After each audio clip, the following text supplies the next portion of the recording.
This is Michael Ortega po, Michael Ortega Vlog.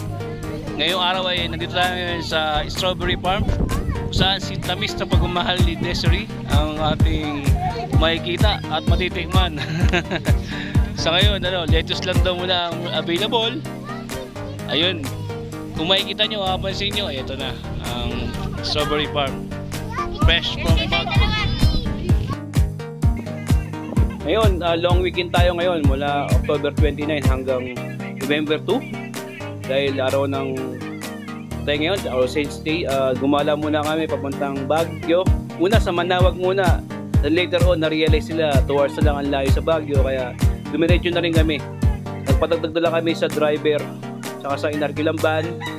Kasama with Tablisa family.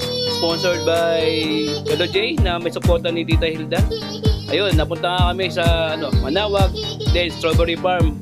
Tapos inakit namin yung temple, yung bagong attraction ngayon sa alam, masyadong matarik, hindi kaya ng mga may asthma at may mga heart disease. Kaya umatras muna kami. Pumunta kami sa Mice View, doon na yung pinaka-last na pinuntahan namin. Maganda sana puntahan yung mansion, tawag doon guys. Yung mansion.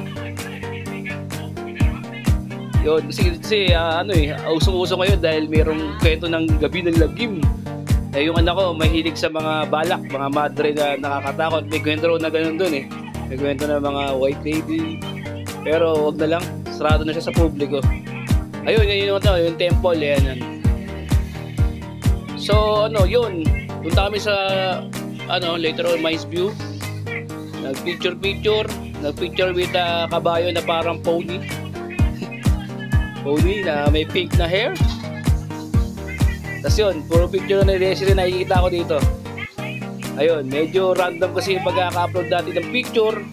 Yan, babalik ulit sa Strawberry Farm. Ayun, together with Tita Jenny. Yan, Big Tita Jenny ulit. Ayun, medyo random yung upload natin, pero okay lang yan, for as long as nakikita nyo.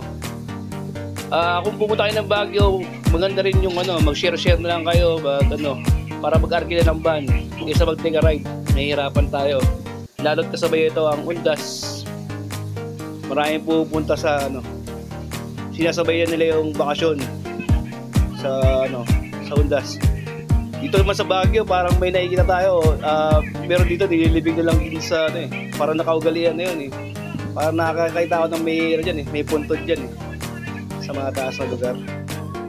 Ayun, sinuot nila yung mga yung native na suot ng mga Baguio. Tapos medyo taas ng hamog. Tapos umulan, yun ang pinakamabigat, umulan na malakas. Grabe. Sa huli naging